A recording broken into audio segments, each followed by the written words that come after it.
Welcome to the Anti-Average Podcast. My name is Justin Carrico, and I'm honored that you would spend time with me today.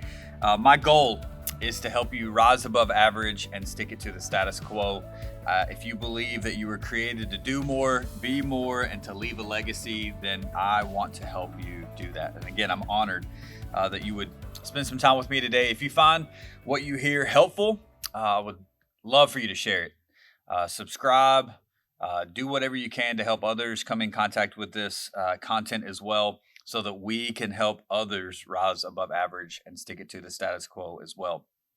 Today, this podcast, I want us to look at the missing link that is messing with your culture. Now, when I say culture, I want to go ahead and set this up that it could be the business or the nonprofit that you are a part of or that you lead. But this could also apply directly to your home. You have to think about your family life, your home life, also as there is a culture within inside of your home. And so I'm talking about that culture as well. So we're going to look at the missing link that is messing with your culture. So when we think about culture of a workplace or our home, we instantly probably are drawn to the things that we want to create, right? When we think about culture in the workplace or at home, we want to dream about what it could be like. We want to think about all the ways that we can create this incredible place that people want to be, where just everybody is loving each other and has so much fun together, right? We want to create this avenue. And as leaders, that's the fun part.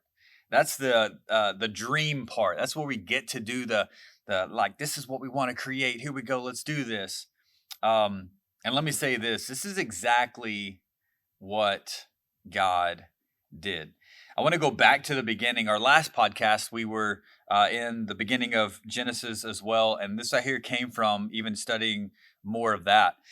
Step back with me to the beginning when you think about the beginning and how God designed the world to work. Genesis 1 lays out what God created and when, right? I mean, on day one, he created the light. On day two, he created the sky, this space between the heavens and the earth. On day three, it's plants and trees. And he's very specific, very intentional on when he creates these plants and trees, that they're going to bear these seeds that then produce more of the same kind of trees or same kind of plants. And so he's very intentional on what he creates and when. And we really get to see the intentionality of God. In fact, I would dare say it's showing us that every day we should have a plan. God knew exactly what he wanted to create on day one. He had a plan for day two. He didn't create everything in one day. Instead, he had a plan, and he knew exactly what he wanted to create on day one. And then the next day, he knew exactly what he wanted to create that day as well. So God had a plan on what he wanted to do each of the first 7 days. He had a plan. I guess when I read that, when I think about the culture that we want to create, my question would be, do you have a plan?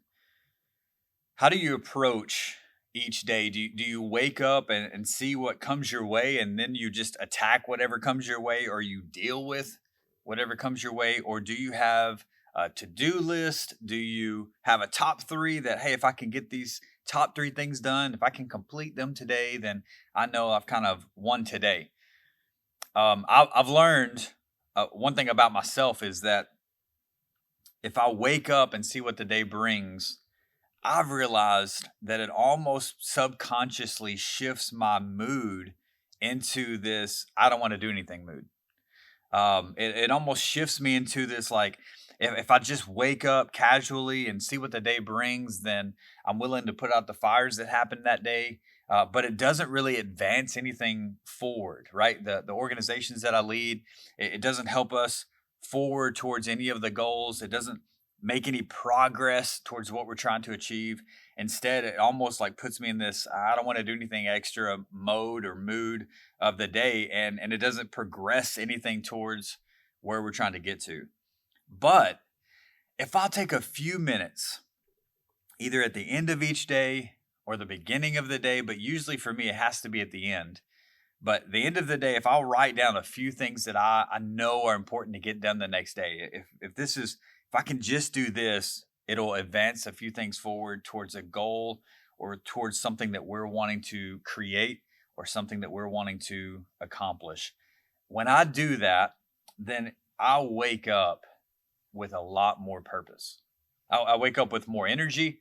I wake up with more focus. I already know exactly once I grab my cup of coffee, once I have my quiet time, I know exactly what's next on the list. I don't have to wonder. I don't have to guess. I don't have to sit down and think through it all. Instead, it's like here's what I need to be doing next. Here's where I need to focus my intentional time on creating or doing or moving things forward. So it just gives me so much more energy, it gives me so much more focus, and gives me so much more purpose if I sit down and create an intentional plan for that day. God was intentional in what he created each day. And I would argue that you need to be that intentional as well, not only with what you want to do each day, but even overall, what your organization or your nonprofit or even inside of your own home, what you want to create. God was very intentional on what he was creating each day and for the big picture. As a leader, what you want to create is the fun stuff, right? It's the life-giving part of leading. It's the way that you're going to serve others. It's the way that you get to kind of stand out or rise above because of the level of excellence that you're going to give. It's the way that you get to change your community. It's the benefit that others get by doing business with you or being a part of your nonprofit or being associated with whatever you may lead. It's that benefit, or even thinking about your family. It's the benefit that your spouse or that your kids get to be a part of because you're creating this, right? As a leader, that's the fun part.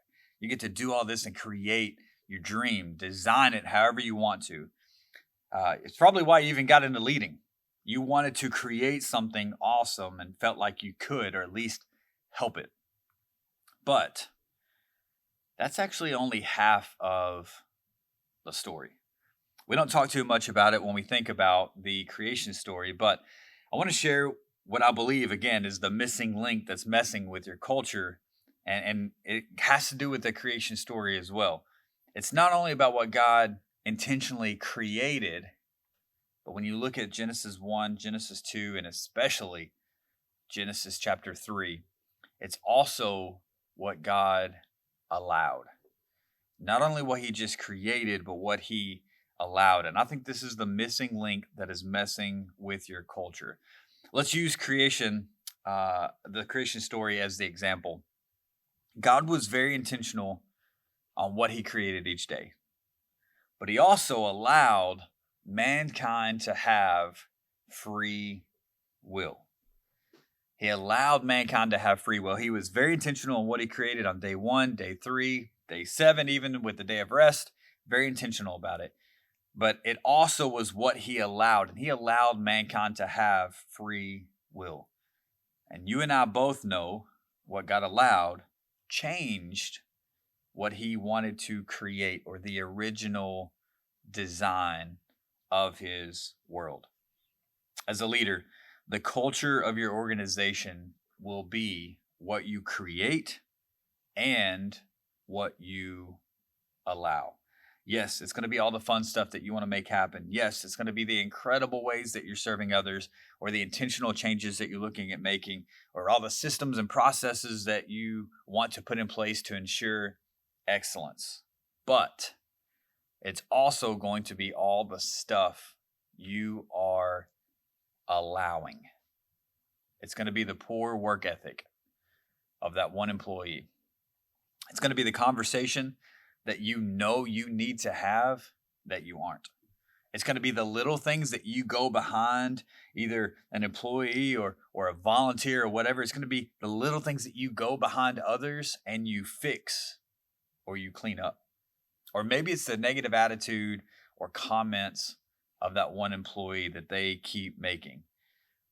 The culture of your organization will be what you create and what you allow. And I believe the allow part is the missing link that is messing up the culture you desire to create. I had a mentor tell me one time, when a leader doesn't address the problem, the leader becomes the problem. When your team sees an employee that is not working to their fullest potential, or they're having a negative attitude, or they're not carrying their weight, instead, after a while, the employees stop looking at that one troubled employee or problem employee, and instead they start looking at you as the leader because you're not stepping in to solve the problem. And after a while, their focus is no longer on the problem employee. Instead, their focus is on, why isn't our leader doing something?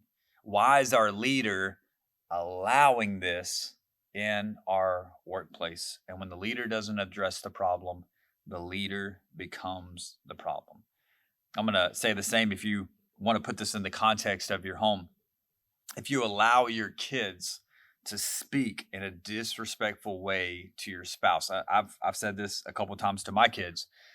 When they say something, maybe they're just saying something back to their mom, saying something back, and they'll say something that sounds just disrespectful. And I will look at them and say, yes, this is your mom, but this is also my wife. And you will not speak to my wife this way. I just won't allow it, right? Again, the culture or the environment in which you're creating also involves what you allow. And if the leader doesn't address the problem, the leader becomes the problem. There are some awesome parts of leading. I mean, truly, it's a privilege when you get to lead a family, or when you get to lead a nonprofit or a business or an organization. You get to create the environment in which you work. You get to create the ways that you serve the community. But leading also involves the hard stuff. Be careful what you allow. Because as we all know from Genesis 3, when mankind decided to explore the free will that God allowed them, sometimes what you allow as a leader can really mess up what you wanted to create. So let me encourage you as a leader, pay attention to the things that go unsaid. Pay attention to the things that need to be addressed that aren't. As a leader, stick it to the status quo by being intentional about what you create and what you allow. Because if the leader doesn't address the problem, the leader becomes the problem. Again, if you found this helpful, I would be honored if you would share it with others so they too can rise above average and stick it to the status quo by leading well.